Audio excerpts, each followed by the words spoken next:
जय हिंद साथियों, आप सबका एक बार फिर से स्वागत है एक नए अपडेट में। सीटेट का नोटिफिकेशन आ चुका है दोस्तों और कंप्लीट इन्फॉर्मेशन आपको हम देने वाले हैं।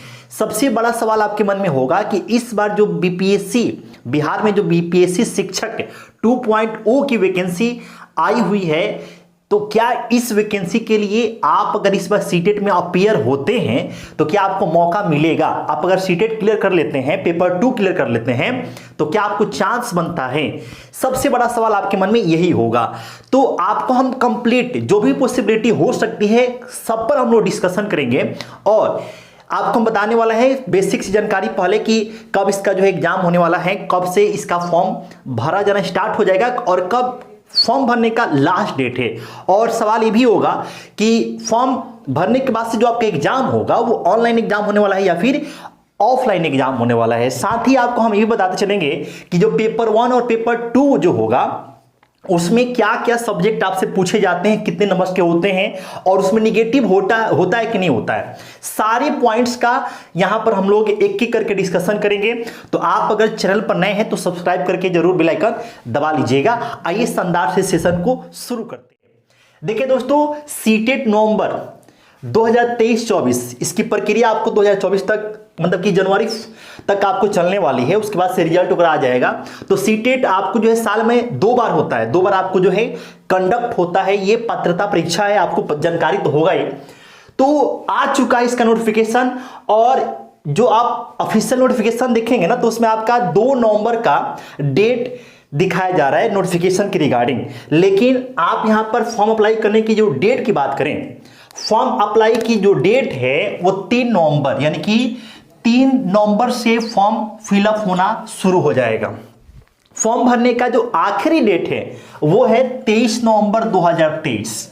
फॉर्म फिलअप करने का अंतिम जो डेट है, तारीख है 23 नवंबर 2023। मतलब आपको लगभग 20 दिन का समय फॉर्म फिलअप करने के लिए मिल रहा है। क्लियर? तो ये बेसिक सी जानकारी जो फॉर्म भरने की रिगार्डिंग है ये आप समझ गए। अब सबसे बड़ा सवाल कि इसके लिए एलिजिबिलिटी क्राइटेरिया क्या है। तो देखिए, क्वालिफिकेशन क्या अगर हम बात करते हैं तो आपने यदि बीटीसी किया है या फिर आपने डीएलएड किया है या फिर आपने बीएड किया है तो आप इसके लिए क्वालिफिकेशन के मामले में एलिजिबल है। अब आपको हम आगे बताएंगे कि जो लोग बीटीसी वाले हैं, जो लोग डीएलएड वाले हैं, वो कौन से पेपर दे सकते हैं और वो पेपर जो देंगे तो उसमें क्या क्या पूछेगा, किस सेक्शन से क्या पूछा जाएगा, आगे हम बताएंगे। और जो बीएड वाले हैं, अभी जो करेंट सिचुएशन है, करेंट के जो सिनारियो है उसके अकॉर्डिंग बीएड वाले किस पेपर के लिए एलिजिबल हैं, हालांकि आपको ये आइडिया होगा ही, नहीं पता है तो आपको हम बताने वाले हैं। ठीक है। अब देखिए, एज लिमिट की अगर हम बात करें तो इसमें एज लिमिट के रिगार्डिंग कोई रिस्ट्रिक्शन नहीं है कि आप इतने साल का। हाँ, ये जरूर है कि आप कम से कम आप 18 साल के होने चाहिए। ठीक है। तो ये आपको जो है ये एक मिनिमम का तो क्राइटेरिया है, लेकिन मैक्सिमम आप कितना भी आपका एज हो आप दे सकते हैं। तो एज का कोई यहां पर रिस्ट्रिक्शन नहीं है। आप इस चीज को आप अपने मन से निकाल दीजिए। ठीक है। अब देखिए, अगर हम एग्जाम डेट की बात करते हैं तो एग्जाम डेट में क्या है दोस्तों, तो एग्जाम डेट में यह है कि 21 जनवरी 2023 को इसका एग्जाम होने वाला है। इसका जो ऑफिशियल एग्जाम डेट है दोस्तों ये 21 जनवरी 2023 को बताया गया है। जो ऑफिशियल नोटिफिकेशन है उसमें 21 जनवरी 2023 को एग्जाम होने की बात कही गई है। अब एक ही दिन एग्जाम होता है, अगर एक ही दिन एग्जाम अगर होता है तो ज्यादा संभावना है कि इसका जो एग्जाम होगा वो ऑफलाइन ही होगा। अगर एक दिन एग्जाम होगा, अगर केवल एक ही दिन में कंप्लीट अगर एग्जाम होता है तो ज्यादा संभावना है कि एग्जाम क्या होगा, ऑफलाइन होगा। और अगर कई दिन में आपको एग्जाम लिए जाएंगे तब आपको ऑनलाइन होगा। लेकिन ज्यादा पॉसिबिलिटी है कि सीटेट के पास मतलब कि जो भी आपका एजेंसी है एग्जाम कराने वाले, उसके पास अभी उतनी कैपेसिटी नहीं है कि ऑनलाइन एग्जाम करा सके। तो आप ये मान के चलिए मतलब कि 99% इस संभावना है कि ऑफलाइन ही एग्जाम आपका इस बार होने वाला है, पिछली बार की तरह। तो ऑनलाइन नहीं होगा, आपका ऑफलाइन ही एग्जाम होगा। अगर ऑनलाइन होता तो यहां पे डेट कई चरणों में होता, यहां पर डेट मेंशन किया गया होता, लेकिन यहां पर ऑफिशियल नोटिफिकेशन में केवल एक ही डेट बताया गया है। तो इससे मतलब कि साफ तौर पे जाहिर होता है कि आपका एग्जाम ऑफलाइन ही होने की ज्यादा संभावना है। तो आप कमर कस लीजिए, ऑफलाइन आपका एग्जाम होगा। अब सबसे बड़ा सवाल कि क्या इस बार जो बीपीएससी टीचर की बहाली है 2.0 2.0 कहिए, 0 कहिए, जो भी आप कहना है कह सकते हैं, क्या उसमें मौका मिलेगा? तो देखिए दोस्तों, अगर आप प्रयास करेंगे, आप एकजुट होकर ट्वीट के थ्रू सरकार को बताने की कोशिश करेंगे, बताएंगे, इन्फॉर्म करेंगे कि भाई हमें भी मौका दिया जाए, तो संभावना बनता है कि आपको मौका मिल जाए। नहीं तो आप ऐसे सोचें कि सरकार आपको ऐसे मौका दे दे तो आपको मौका मिलने वाला नहीं है। आपको ट्वीट करना पड़ेगा, एकजुट होना पड़ेगा, ठीक है? तो आपको मौके बनाने पड़ेंगे, ऐसे आपको मौके मिलने वाले नहीं है। साफ शब्दों में आप समझ लीजिए, ठीक है? तो आप एकजुट हो जाइए, जो लोग इस बार अपीयर होने वाले हैं और जो लोग इस बार अपीयर होकर सोच रहे हैं कि हम पेपर क्लियर करके उसके बाद से हम इस मौके का लाभ उठा सकें, तो बस आपको एकजुट होकर ट्वीट करना पड़ेगा।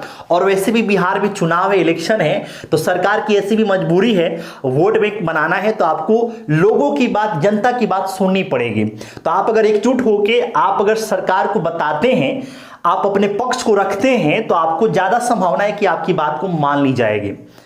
तो इस बात को आप ध्यान में रखिए कि आपको मौका मिलेगा नहीं, मौका आपको बनाना पड़ेगा। अब देखिए पेपर डिटेल की अगर बात करते हैं, तो देखिए पेपर डिटेल में आपका 2 पेपर होता है, पेपर 1 और पेपर 2। तो पेपर 1 जो होगा दोस्तों, इसमें 150 क्वेश्चन होते हैं, 150 मार्क्स का होगा, और ये 150 मिनट भी इसमें मिलता है। देखिए सब आपको जो है 150 150 150 है। पेपर 2 जो होगा, इसमें भी आपको 150 क्वेश्चन, 150 मार्क्स और ये 150 मिनट का ये भी होता है। क्लियर? पेपर 1 किन के लिए होता है? तो देखिए पेपर 1 जो लोग बीटीसी किए हैं, जो लोग डीएलएड किए हैं, उनके लिए है। जो लोग बीटीसी, कुछ राज्यों में बीटीसी कहा जाता है, कुछ राज्यों में डीएलएड कहा जाता है, टीचर ट्रेनिंग होता है ये। जो लोग ये किए हैं वो लोग पेपर 1 यानी कि प्राइमरी का टीचर बनना है तो आपको पेपर 1 क्लियर करना नेसेसरी है, आवश्यक है। और जो लोग बीएड किए हैं, करेंट का जो सिचुएशन है उसके अकॉर्डिंग बीएड किए हैं, उनको पेपर 2 वो दे सकते हैं, पेपर 2 को क्लियर करके टीचर बन सकते हैं फ्यूचर में, या फिर अभी जो वैकेंसी है उसमें वो शामिल हो सकते हैं। तो पेपर 2 बीएड वालों के लिए और पेपर 1 बीटीसी डीएलएड वालों के लिए। अब देखिए पेपर के पैटर्न को हम समझें तो आपको पेपर 1 में आपसे पूछेगा सीडीपी के 30 क्वेश्चन होंगे और एक क्वेश्चन 1 नंबर का होता है, तो टोटल ये 30 मार्क्स का हो गया।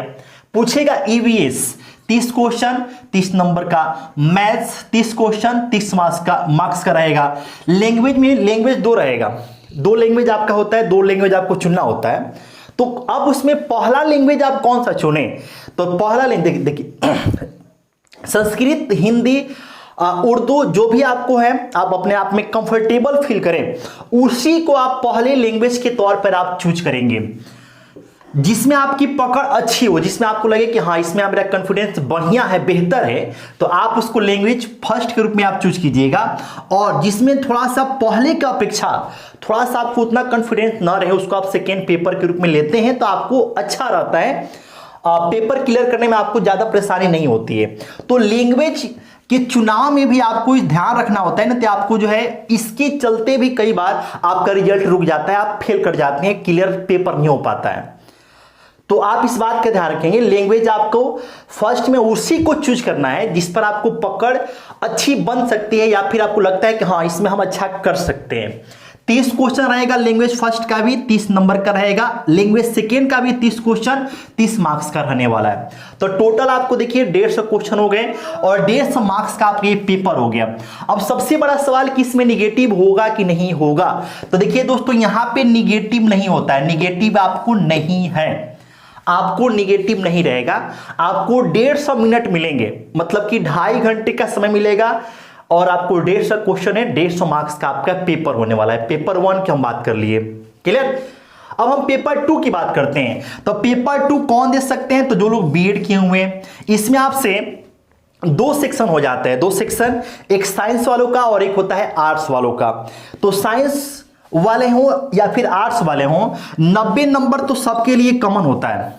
60 नंबर जो है वो डिफरेंट हो जाता है।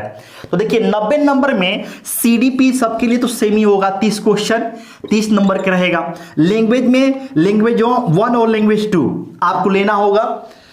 फिर से वही बात कि जिसमें आप ज्यादा कंफर्टेबल हो उसको आप लैंग्वेज 1 ग्रुप में ले लीजिए, और जिसमें थोड़ा सा उतना कॉन्फिडेंस ना हो उसको आप लैंग्वेज 2 ग्रुप में ले सकते हैं। 30 क्वेश्चन इससे भी रहेगा, 30 क्वेश्चन इसका भी रहेगा, और सीडीपी का भी आपका जो है 30 क्वेश्चन। अब इस 30 क्वेश्चन में ये भी है कि 15 क्वेश्चन आपका कंटेंट का होता है और 15 क्वेश्चन आपका होता है हर सेक्शन से पेडागोजी का। तो इस बात का भी आप ध्यान रखेंगे। अब जो बच्चे साइंस बैकग्राउंड से हैं उनको मैथ और साइंस मिलाकर आपको 60 क्वेश्चन रहता है, पेपर 2 में 60 मार्क्स का रहता है। और जो बच्चे आर्ट्स बैकग्राउंड के हैं, जो छात्र आर्ट्स बैकग्राउंड के हैं, तो उनके लिए एसएसटी के 60 क्वेश्चन 60 मार्क्स के रहते हैं। तो कुल मिला के ये पेपर का पैटर्न होता है। तो आप कमर कस लीजिए। एग्जाम कब होगा आपको हम बता ही दिए, 21 जनवरी 2023 को एग्जाम आपका संभावित है। कमर कस लीजिए, और जितना जल्द आप जितना जल्द आप फॉर्म भरेंगे उतना संभावना है कि आपका एग्जाम सेंटर आपके घर के नजदीक हो। जितना आप लेट कीजिएगा आपका घर से सेंटर उतना ही दूर होने की पॉसिबिलिटी होती है।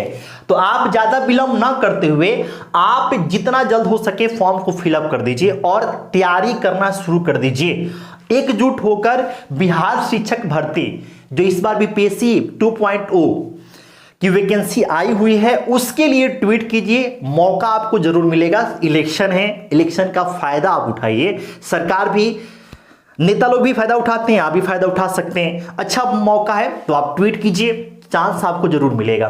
तो ये डिटेल इंफॉर्मेशन रहा, कैसा लगा आप कमेंट बॉक्स में कमेंट करके जरूर बताइएगा। कोई डाउट होगा तो आप पूछ लीजिएगा कमेंट करके। चलिए फिर से मिलते हैं एक नए अपडेट में, तब तक के लिए मस्त रहिए, तैयारी करते रहिए। ओके, जय हिंद।